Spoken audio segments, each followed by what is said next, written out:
Bino bya ssanyu ate nga birimu amaziga. Oluvannyuma lwa Kasuku okuvaayo mu butongole n'ategeeza eggwanga nti olunaku olw'enkya yagenda interviewinga President Yoweri Kaguta Museveni ku TikTok on behalf of the TikTokers mu ngeri emu ey'okukola campaign strategy ze. Abantu abamu baasanyuse nnyo era Kasuku ne bamukamba konzi, abalala bali mu maziga, abalala bagambye munira Kasuku abaliddemu olukwe era ne bagenda ne ku YouTube channel ye ne batandika okubeera nga ba unsubscribinga mbu yalidde. However nga tebannaba na kulaba ki exactly kyagenda kwogera. Abalala bamuwooninze naye ate ye Tamale Emirundi Junior agamba bamuliddemu olukwe olw'ensonga ekifo mwe batutte Kasuku gwe baasooka ottuukira era nakkiriza okubeera ng'akola omulimu ogwo on behalf of ba TikToker. Biri bitya bikuleetedde. Wuliriza bulungi nnyo. Tomanya olunaku olw'enkya binaagenda otuuka ng'omanyiwa story entuufu weegwa.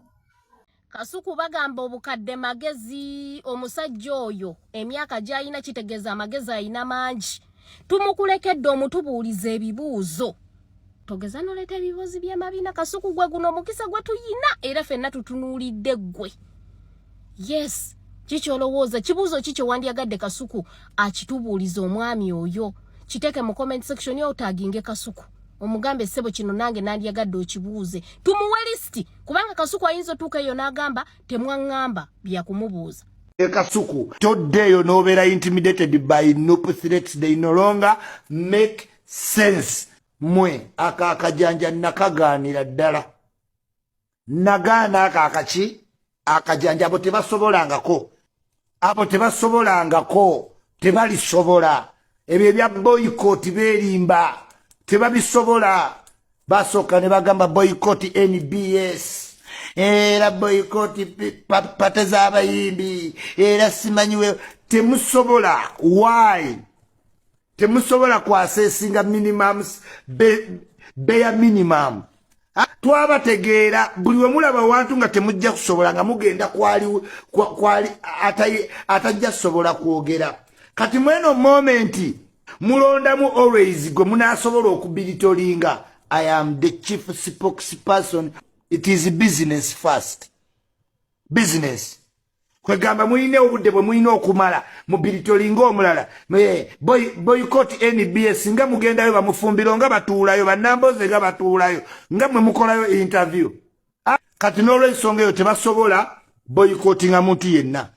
Mulekeraawo akajanja. Temuyina kintu temusobola ku boycottinga, temuyina capacity.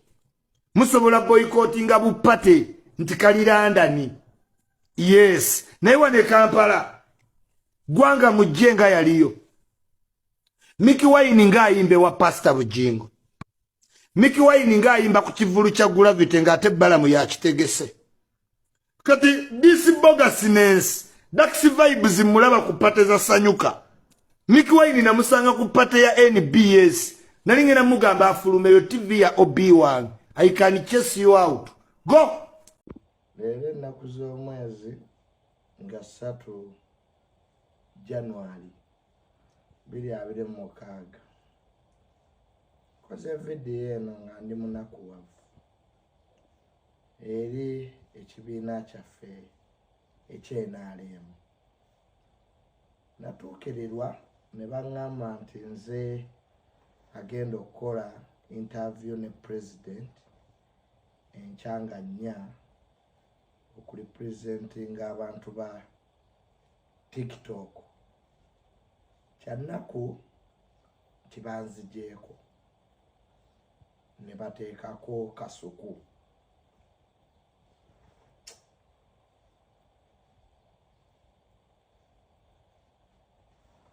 Ne batanzirira. Tebanziridde. Ne mbakubira amasimu. Babuuza ate lwaki nze banzigyeko.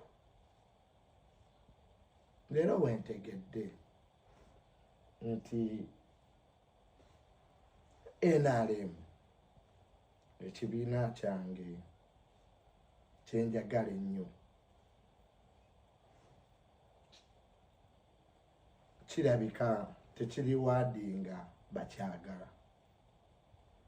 NRM erabika teyagala bagibeererawo, teyagala bagyagala ku mutima. ekyokuteekako Kasuku ku interview si kyekizibu naye banzigyeko tebankubira b'amasimu gaabwe tebagakwata aba State House ng'ate project ey'oku interviewinga president bantuukirira basookera ku nze kinnenyamizza nnyo era wadde mwanzigyeko ku interviewinga president nja sigala nga ndi weenaale naye mu bulumi NRM twagala ennyo abatwagala eriwo abaana bangi abali ku social media kuno abadde mu campaign za president ez'enjawulo okuva we zaatandika